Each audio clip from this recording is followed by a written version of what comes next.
Hello guys and welcome to my channel. You can probably assume the chapter that we will be going to study today, that is digestion and absorption, and it is the first chapter of human anatomy of class 11. So without any further delay, let's get started with the video. So we as humans, we intake various kinds of food particles like carbohydrate, proteins, fats. These are the major things that we intake. Besides, we take small amounts of minerals, we take in water and many other things.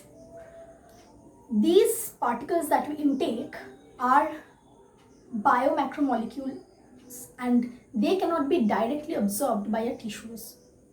So these complex substances needs to be broken down into simpler forms basically, so that our tissues can easily absorb them. Fine. So the food that we are intaking needs to be broken down by a system of our body, and that broken down simpler food particle is then absorbed by our cells, which provides us energy. So the process of breakdown of complex biomacromolecules into simpler forms in our body is called digestion. The digestive system of human body mainly consists of two parts, the alimentary canal and the associated glands. Now, the alimentary canal is what I have drawn over here. You can see, and you are familiar with this picture. You will have studied in your lower classes. So, I'm just quickly telling the parts that are there in our alimentary canal. So, these parts are actually they start from our mouth. It has basically two openings, which starts from our mouth and ends in the anus. Fine. So the mouth in scientific terms or in biology, we actually call it buccal cavity. Fine. So this is the buccal cavity, which is our mouth, which slowly it has many other organs, and finally it leads on to our anus. Fine. So if we start from our buccal cavity, we'll find that, okay, what do we have in our mouth? We have our teeth, we have our tongue. Fine. So the teeth that you are probably aware that when we are young, we have a teeth which falls when we grow up, and new kind of teeth develops, which are known as the permanent teeth. And the one that falls is called the deciduous teeth, or you can call the temporary teeth. Okay, that teeth, after which it falls, we develop a mature teeth which remains with us throughout our lives. That is our permanent teeth. These permanent teeth are of basically four types: our incisors, canine, premolars and molars. Fine. You don't need to go in details of these teeth, you just need to remember the names, that's all. Now, our teeth are situated, you know where it is situated. We have in our jaw sockets, they are situated, and this type of dentition is called thecodont. Remember the term, it's called thecodont. I'm writing.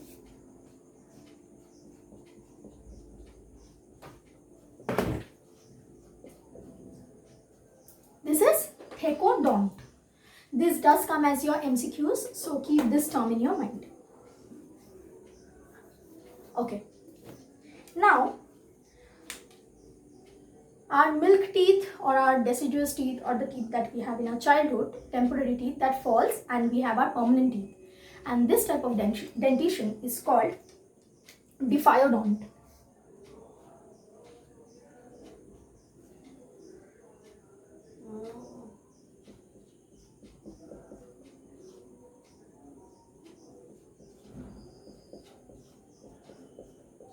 Okay, diphyodont.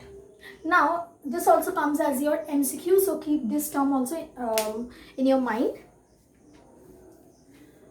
And we also have, what I said, our four type of teeth that we have when our permanent teeth develop. That is incisors, canine, premolars and molars. Fine. So this type of variety of teeth that we have, this type of dentition is called heterodont dentition.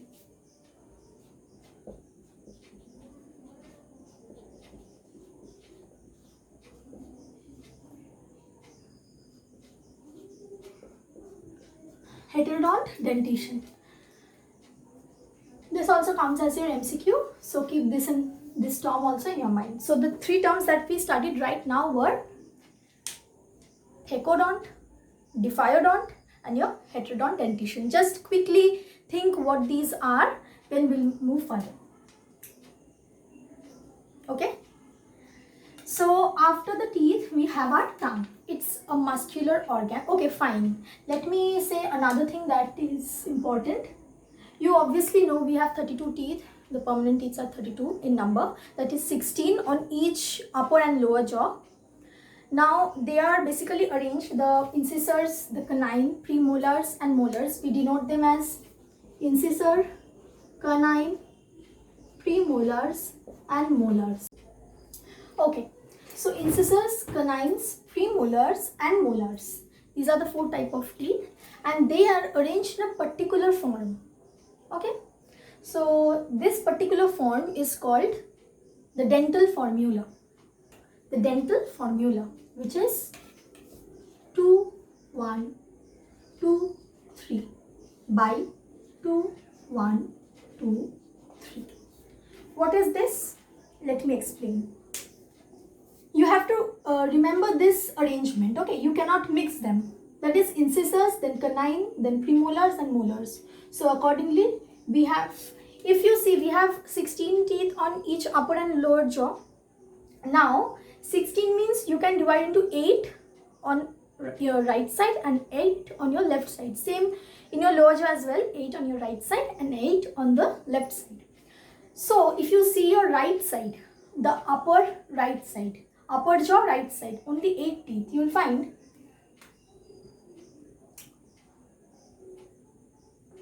2 incisors, 1 canine, 2 premolars and 3 molars.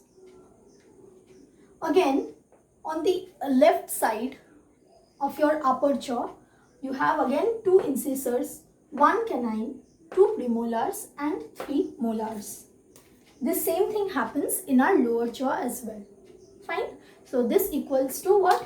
If you see the left and the right part of your each jaw, you see, if these are your 2 jaws and you divide into 8 and 8, so 8, 8, 8, 8, which sums to 32. Fine. So keep this formula in mind. This does come as your MCQs as well as in your exams, school exams. This is really important. Fine. Next, our tongue is basically situated, you know very well, it is situated on the floor of our mouth. Okay, that is our buccal cavity. Now it must be attached somewhere or else it would be loose. So it is attached at the back, we know, at a place which is called the frenulum. It is attached with the frenulum. F-R-E.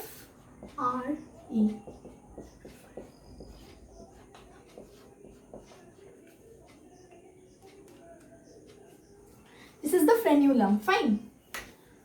Okay. Now the surface of our tongue, if you have carefully ever observed, the surface of our tongue has certain undulating structures. These undulating structures are called the papillae.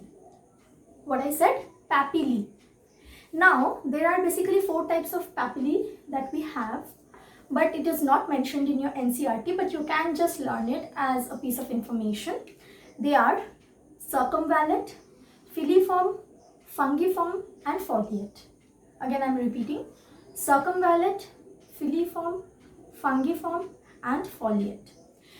These papillae, some of these basically contain large number of taste buds. And what does these taste buds do? They basically give us the tastes of different things that we have. When we have something, how can we differentiate that this is salty, this is sweet, this is sour, this is bitter? That's all because of these taste buds that are present in our papillae. Fine. So keep these terms in your mind. These are very important for your exams. Next, So we are done with our buccal cavity. We have our teeth and our tongue. So if you do you want me to recapitulate once more? Okay, I'm going through once again very fast. That is, we have our teeth. We've learned 3 types of dentation, that is thecodont, heterodont and diphyodont. Thecodont is the attachment of the teeth in our jaw sockets. Diphyodont, that is thecodont. Diphyodont is the 2 types of teeth that humans have. That is, once they have the milk teeth or the deciduous teeth, which is later on replaced by a permanent teeth. And thirdly, I said heterodont, that is the different types of, I said, incisors, canines, premolars and molars, the 4 types of teeth that we have. Therefore, it is called, this type of dentition is called heterodont dentition. Then I spoke about the dental formula, that is 2, 1, 2, 3 on each half of upper and lower jaw. Then I said about our tongue, which is a muscular movable organ which is attached to the frenulum, and on its surface it has different types of papillae. 4 types I mentioned, which are not mentioned in your NCERT, that is circumvallate, filiform, fungiform and foliate. Then I said that some of these papillae contains taste buds, and these taste buds are responsible for the taste that we experience, that is sour, salty, sweet, whatever we taste. Okay, so next, if we move from our buccal cavity, we have our pharynx. Fine. Now what is pharynx? Pharynx is basically a common passage. It is a common passage. Keep that in mind. This term is important. It's a common passage for both our respiratory and our digestive tract. That means our esophagus as well as our trachea both opens into the pharynx, and the mouth of the pharynx has a flap-like structure which is called epiglottis, and this flap basically helps to prevent the entry of food particles. When we intake any food particle, it prohibits the entry of food particle into our windpipe. It just shuts, and therefore our intake of food particle does not take place in our windpipe. Fine. After pharynx, we have our esophagus. Okay, let me mention here. So this is our buccal cavity.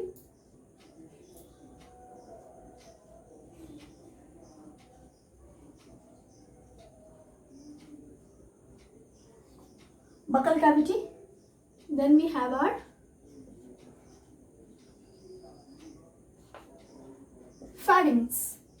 Next, I'm talking about esophagus. This entire pipe which joins our pharynx with our stomach, this entire long pipe is called our esophagus. Now don't get confused with the spelling and the pronunciation. It starts with O. Fine.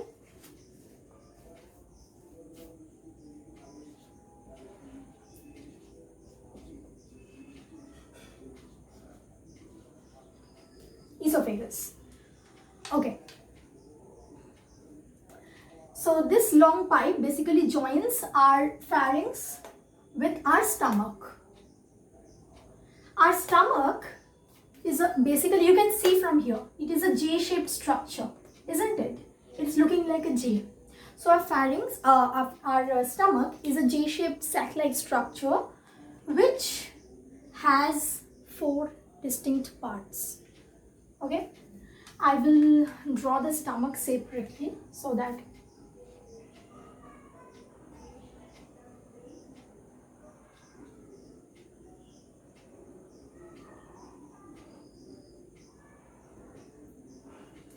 now if you consider this as the stomach,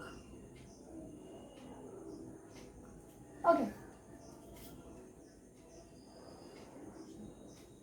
fine.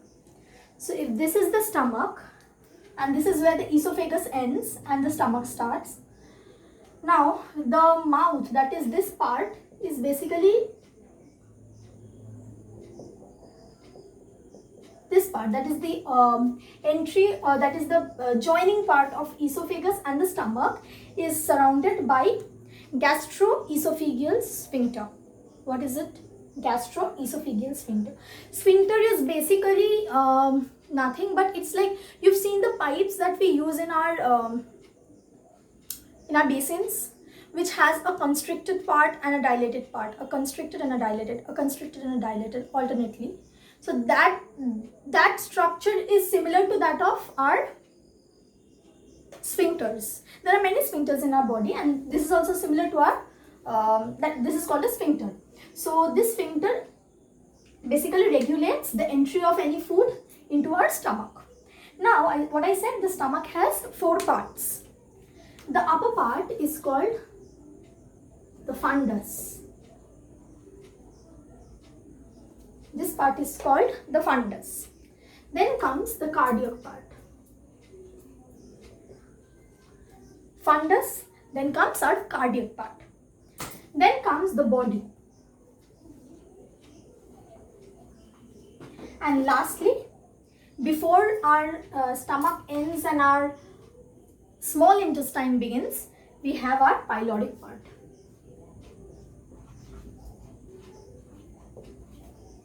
Please note this down in your copy, or else you can even see from your NCERT. You have this drawing in your NCERT as well. Still, if you want to copy it down, you can copy.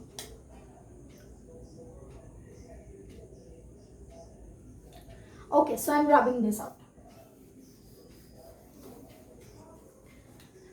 So I'm just mentioning this as stomach, but you know the various parts it has.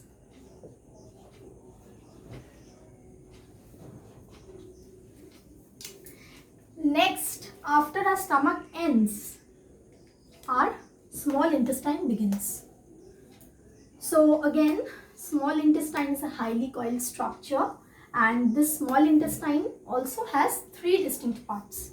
Now I'm not drawing a separate drawing over here. You just observe in this particular diagram itself. You see this curved part, which is a C-shaped part that you can see over here. I think it's visible, this C-shaped structure.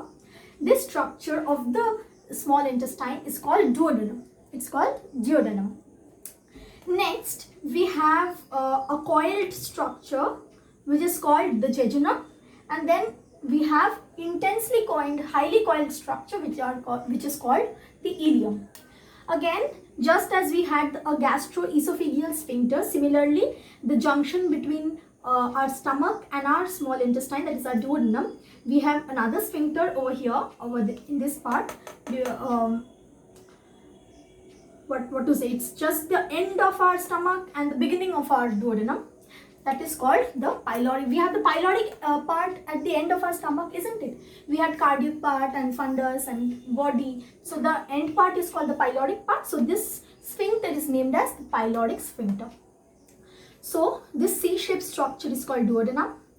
Then we have actually this jejunum and ileum is not distinct in the picture that I've drawn, neither in your book. You have to just imagine that there is a jejunum and an ileum part as well of your small intestine.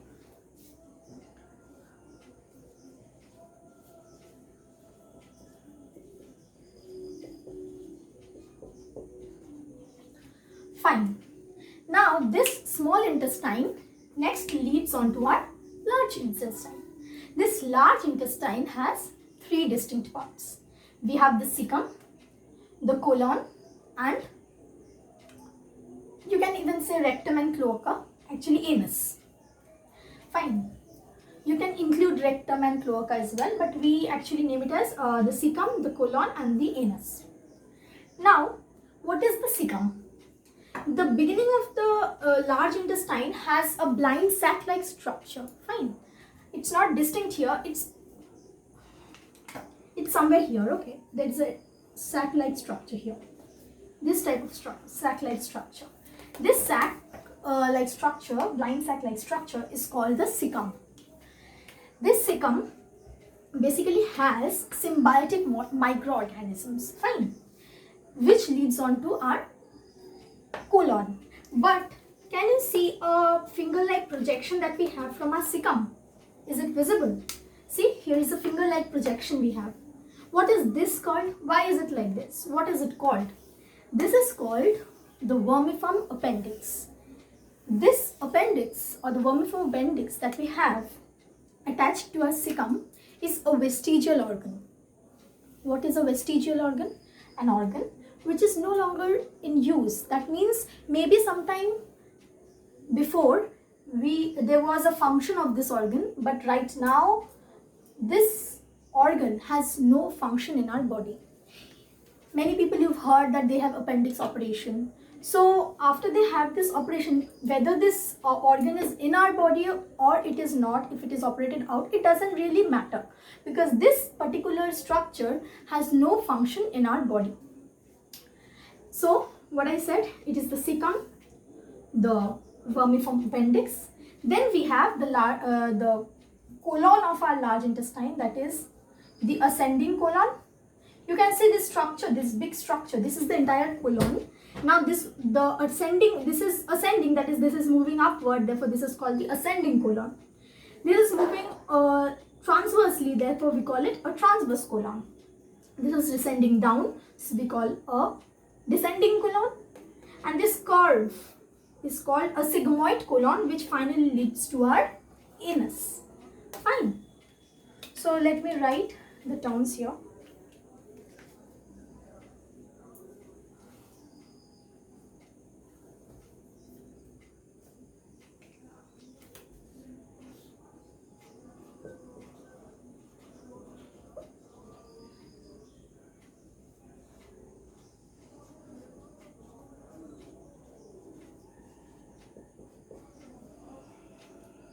I'm just writing colon, but you know the distinct parts, that is ascending, transverse, descending and sigmoid.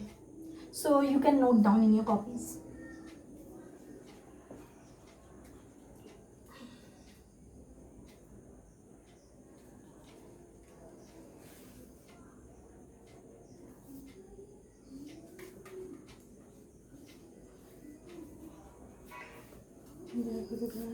Okay, so just that is the end of our alimentary canal. Okay, but let me give you a recapitulation, a fast recapitulation of whatever we studied till now. That is, our digestive system has two parts, that is the alimentary canal and the associated glands. The alimentary canal starts from our mouth and ends in the anus. Fine. First we have our buccal cavity, which possesses our teeth and our tongue. Then we have our pharynx, which is a common passage for both our food and our wind pipe. Then we have our esophagus. Then we have our J-shaped stomach, which has four distinct parts, that is cardiac part, body, fundus and pyloric part.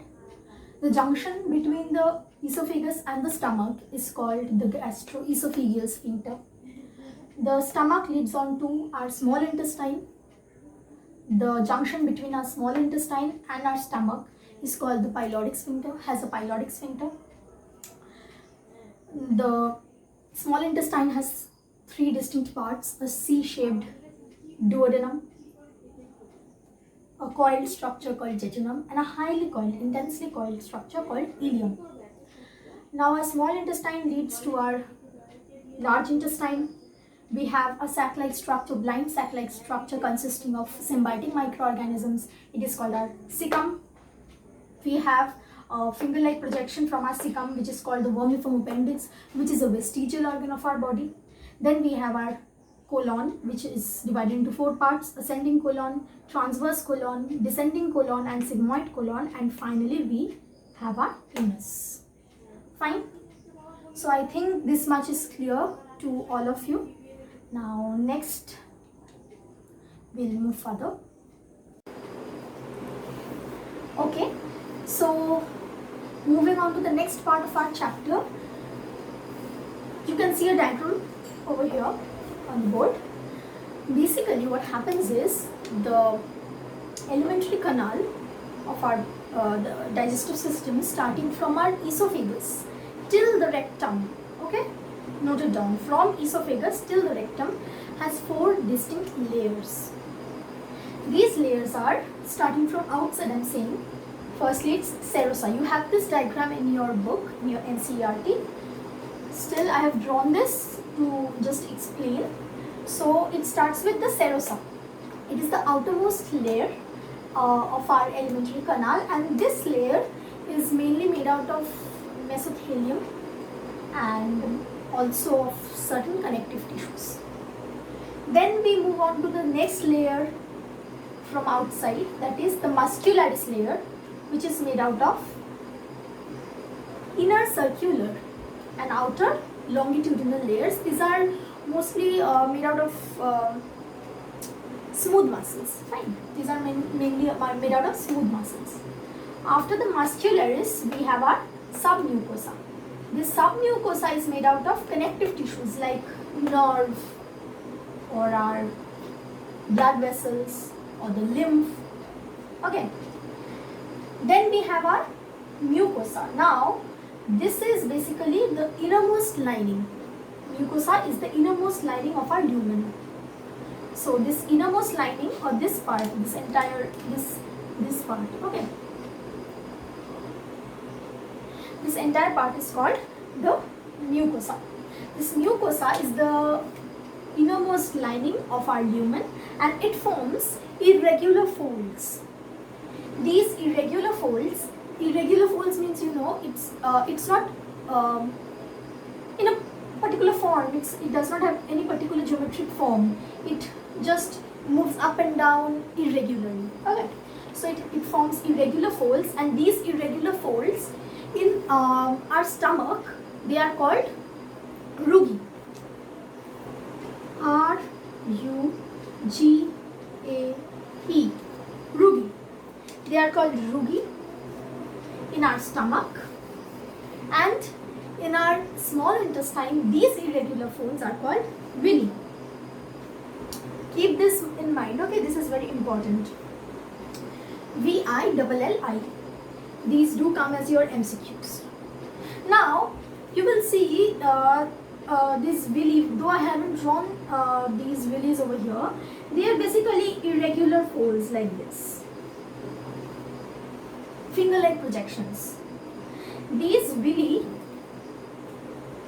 have cells lining their outer surface. These cells which lines the villi, they form minute, very minute, but innumerable number, or you can say numerous number of small projections, which are called as microvilli. These are villi, and the small numerous projections that the cells on covering the villi produce, they are called microvilli, which gives it villi a brush bordered appearance. Fine. There are innumerable number of villis, microvillis on top. Okay. Like this. And it gives it a brush bordered appearance, and therefore you can understand it increases the surface area for the absorption of the food particles. Okay.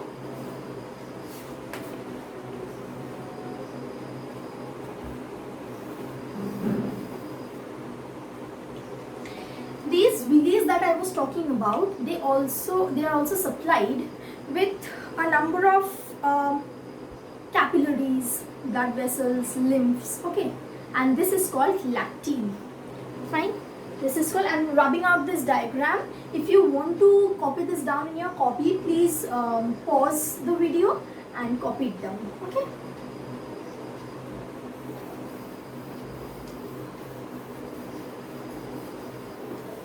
Fine. So what was I saying? So lacteal, I was talking about lacteal. And the mucosal epithelium, that is that I said that mucosa is the inner lining of our lumen. This mucosal epithelium basically has goblet cells, okay, which secretes certain lubricants to lubricate, okay, which lubricates the entire thing.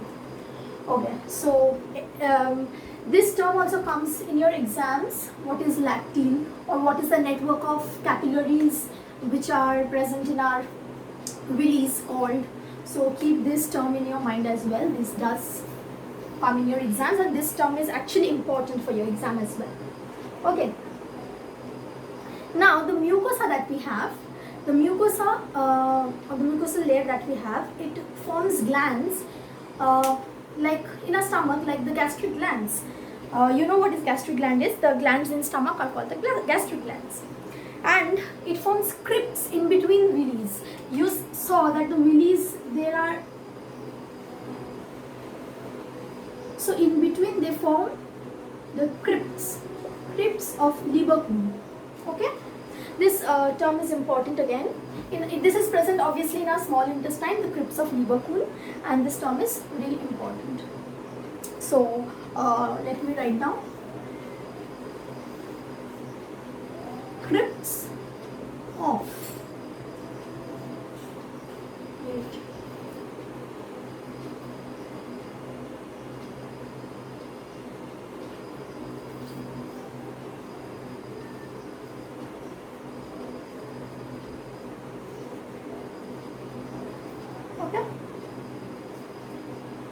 crypts of Lieberkühn. Now this is very important for your exams as well. So the mucosal layer forms crypts in between villi, okay, in our small intestine, and it is called the crypts of Lieberkühn. Fine. So this is all that you have in this part of the chapter. Next we move on to the digestive glands that we have. What are the digestive glands? If you remember the first diagram that was on the board, that is of our alimentary canal, then you will remember we had somewhat this type of a structure beside our stomach. If this was a stomach, like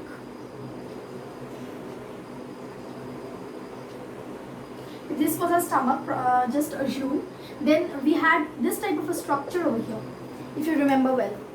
Then this is called the liver. This is one of our associate, the digestive glands. Okay. Another structure we had in between, this is what I said, liver. We had another structure within our C-shaped duodenum.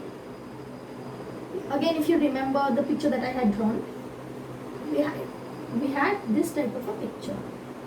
We had this gland basically. This is called our pancreas. And the last gland that we have, the digestive gland, the last one that we have are salivary glands. You know, we secrete saliva, which helps in the mastication of the food. When we intake any food, it is dry. Dry in the sense it needs to be broken down into smaller pieces. We cannot gulp the food in. So these food particles need to be broken down into smaller pieces, which in our biological term we say bolus.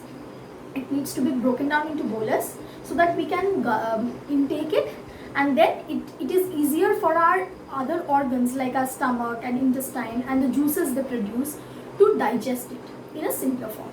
Okay, so this the turning of food particles into bolus, or when it is masticated to form the bolus, our salivary glands do play a very important role. Why? Because the saliva that we produce lubricates the food and it helps in the breaking down and the mastication of the food. Fine. So we have basically three sets or three pairs of salivary glands. One is the parotid gland. Second is the submaxillary gland, which is also known as the submandibular gland.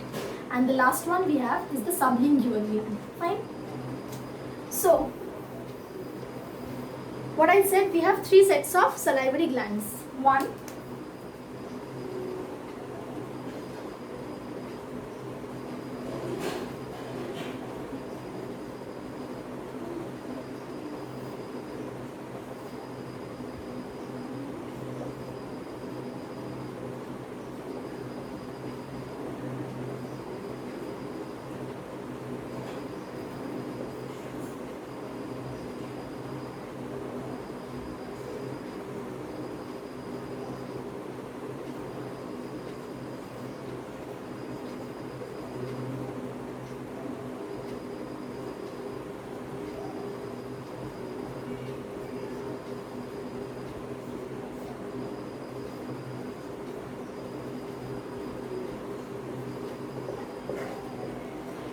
keep these terms in mind. These are very important. Okay.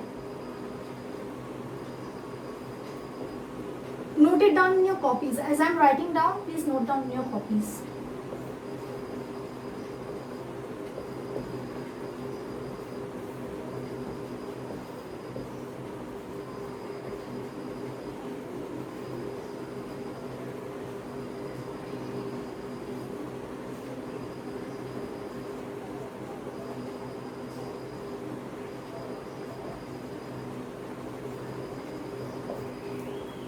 Note this down.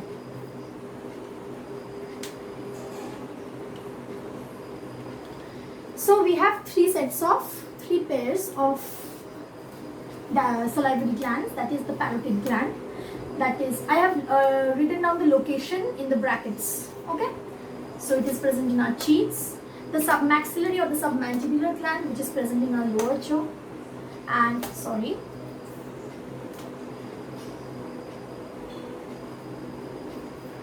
And lastly, we have the sublingual gland, which is present below our tongue. Fine. So, yeah, that's all with your salivary glands. Next comes your liver. You probably know that liver is the largest organ of our body, which weighs about 1.2 to 1.5 kgs in an adult human. Okay, so liver is the largest gland of our body. Now this liver has basically two lobes, a larger lobe and a smaller lobe. You know where liver is located? It's located just below the diaphragm. Okay, in our abdominal cavity, it's situated just below the diaphragm. Fine. So the liver basically secretes bile. That is the main function of liver. This bile helps in the digestion of food. When later on when we will study the different juices that are secreted in our body and how they break down the complex food particles into simpler forms. So then we will study in details about bile and what are its functions. But for now, just remember that bile is secreted by liver and pancreatic juice is secreted by pancreas. Later on, we'll go into details. In this chapter itself, you have the details. So later on, I'll go into the details of what are the functions of bile and pancreatic juice. Even saliva has certain different uses and breakdown of food. Your gastric juices have. So those we'll study later in our next video. Okay. Okay. So next that we will study is the liver has a structural and functional unit. Just as cell is the structural and functional unit of a living organism, similarly our liver also has a structural and functional unit. That is called the hepatic lobules. So the hepatic lobules are the structural and functional unit of our liver, and they consist of hepatic cells, obviously. Now, the lobules that we have, hepatic lobules, which are the structural and functional unit of our liver, they are covered just as our heart is covered by pericardium. Okay, our body is covered by the skin. Similarly, the hepatic lobules are also covered by a thin connective tissue, and that tissue is called the Glissen's capsule. It is called the Glissen's capsule. Just now I said that our liver, you write down these two terms, they are important. Okay, so right now I said that our liver forms bile, which is a digestive juice, and it helps in the digestion of food. Now this juice that it secretes, the bile juice that it secretes, comes out through a duct of liver itself. That duct is called the hepatic duct. Fine, it is called the hepatic duct, and it comes. This is the liver. This is the liver. It comes out through the hepatic duct, and there is a muscular sac-like structure present, which you know is called the gallbladder.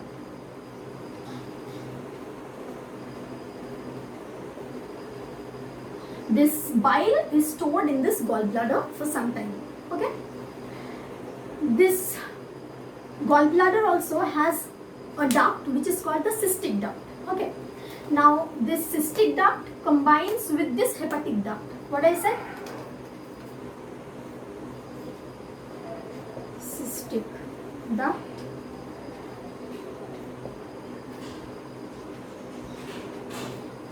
plus hepatic duct. What does it give? It is called common bile duct. Okay, it is called the common bile duct. So what did I say right now? We have the liver. The liver produces bile which comes out through the hepatic duct from the liver and is stored in the muscular organ called the gallbladder. This gallbladder also has a duct called the cystic duct. This cystic duct and the hepatic duct joins to form the common bile duct through which the bile comes out. Now after the bile comes out through the common bile duct, it receives another duct from the pancreas which gives the pancreatic juice. Fine. So this pancreatic duct and the common bile duct, these two ducts join. The pancreatic duct and the common bile duct join to form the, so let me write properly. Pancreatic duct plus what I said? Common bile duct.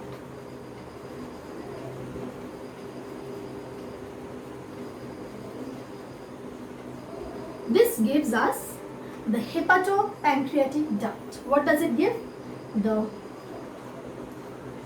hepatopancreatic duct. Is it clear? So when through the common bile duct the bile was coming out, it joins with the pancreatic duct of the pancreas which brings in the pancreatic juice. Then these two ducts join to form the hepatopancreatic duct, and this hepatopancreatic duct finally opens into the C-shaped duodenum of our small intestine. Fine. And again you should remember that there should be this junction or the opening is again guarded by a sphincter. It is called the sphincter of Oddi. Sphincter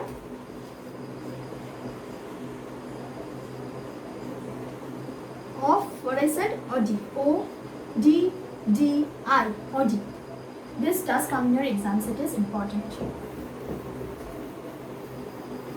So I think this much is clear. So the last digestive gland that we are left with is our pancreas. So the pancreas, you know, you should be knowing, this is a very important question. The pancreas is a duct which performs both endocrine and exocrine functions. It is a duct which forms both endocrine and exocrine functions. Fine. So the endocrine part, you know where the pancreas is present. It is situated in the C-shaped, within the C-shaped duodenum of our small intestine. The exocrine part of our pancreas basically secretes the pancreatic juice, while the endocrine part that we have of the pancreas, it secretes various types of hormones like insulin, glucagon. Okay, so that is all we have till our digestive glands, in our digestive glands. So what did we study today? We studied the alimentary canal and all its parts, and then we studied about the digestive glands that we have and what they do, what are its different parts, and we also studied the various layers of the alimentary canal. So this is all for this video, and the next video that I will be uploading on Thursday. That day I will be explaining the various functions that take place in the breakdown of our food particles in our body, and the mechanism of various the digestive juices that our various glands produce, and how they break down the complex food particles into simpler forms. Those I will explain in my next video. Till now, this is all. And please go through whatever I had written on the board, because those words and those terms are really very important for your exams. And if you have any doubts, you want me to clarify or re-explain any portion of whatever I taught today, you can surely comment down in the comment section. And before ending the video, please do subscribe to my channel and hit the bell icon to get notified every time I post a new video. I post videos every Tuesday and every Thursday of class 11 and 12 biology. Though I have done both the videos of class 11, but soon I'll be starting with class 12 as well. So stay tuned. Please like, comment and share. Thank you. See you in my next video.